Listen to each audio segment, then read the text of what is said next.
kelahiran peramatang atau premature delivery. Definisi dia ialah kelahiran di bawah usia 37 minggu kandungan. Okay? Anything less than that kita anggapkan sebagai kelahiran peramatang. Okay, kenapa boleh berlaku kelahiran peramatang? Mesti ibu risau, kalau dah lahir peramatang, adakah anak saya ni akan kurang dari segi IQ dia, kurang cerdik ataupun pertumbuhan akan lambat berbanding biasa. Jadi saya share sedikit mengenai pesakit saya yang dilahirkan dengan berat 660 gram pada usia kandungan 28 minggu. Kenapa ibu ini perlu dilahirkan awal? Ini adalah antara sebab. 10% kelahiran peramatang adalah disebabkan oleh iatrogenik ataupun doktor terpaksa mengambil keputusan melahirkan kandungan itu lebih awal kerana masalah ibu yang teruk. Contohnya darah tinggi yang teruk yang boleh sampai menyebabkan sawan, ataupun jangkit tubuh yang teruk pada ibu, ataupun bayi itu sendiri di mana dalam kandungan pertumbuhan dia telah terbantut. Kita panggil IUGR, severe IUGR. Maka terpaksalah doktor ambil keputusan untuk lahirkan awal. So apabila dah lahir awal daripada jangkaan yang sepatutnya normal ialah lebih kurang 40 minggu. Jadi bayi ni yang saya cerita tadi 660 gram, sebelum kelahiran dia telah mendapat satu suntikan, kita panggil dexamethasone. Suntikan ni adalah untuk mematangkan paru-paru bayi, sebab kita tahu bayi yang lahir awal mempunyai fungsi paru-paru yang kurang matang. Sebenarnya bukan paru-paru sahaja, seluruh organ utama dalam badan bayi juga masih kurang matang sekiranya dilahirkan lebih awal. Walau bagaimanapun, saya pendekkan cerita, bayi yang lahir 660 gram ini sekarang dah membesar dengan sihat.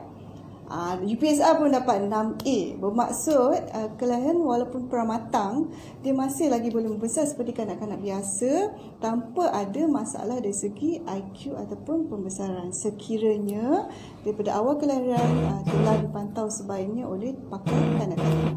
Okey.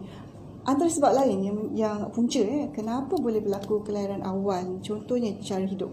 Hisap rokok, pengambilan alkohol ataupun pengambilan dadah yang tidak dibenarkan, dadah rekreasi contohnya, itu juga boleh antara penyebab kelahiran awal. Kalau ibu tu sendiri ada jangkitan kuman, boleh berlaku kelahiran awal. Kalau dalam sejarah kandungan ibu, contohnya dia sekarang kandungan yang ketiga, sebelum ni dia pernah melahirkan bayi secara peramatang, so mungkin dalam 30 hingga 50% kelahiran yang berikutnya juga boleh diikuti dengan kelahiran peramatang.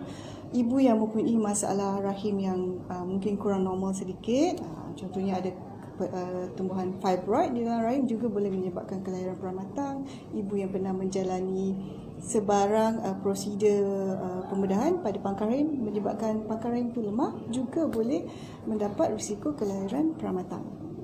Apa yang ibu perlu lakukan sekiranya kandungan belum lagi cukup bulan, sebagai contoh baru 30 minggu, tiba-tiba rasa sakit perut, seakan-akan kontraksi ataupun turun air ketuban. Perkara utama yang perlu ibu tahu, segera ke hospital, kerana di hospital doktor akan pantau, doktor akan periksa. Kenapa berlaku kontraksi awal dan kenapa berlaku turun air ketuban awal. Kemudian antara langkah-langkah yang doktor akan ambil ialah memberi suntikan dexamethasone untuk matangkan paru-paru baby.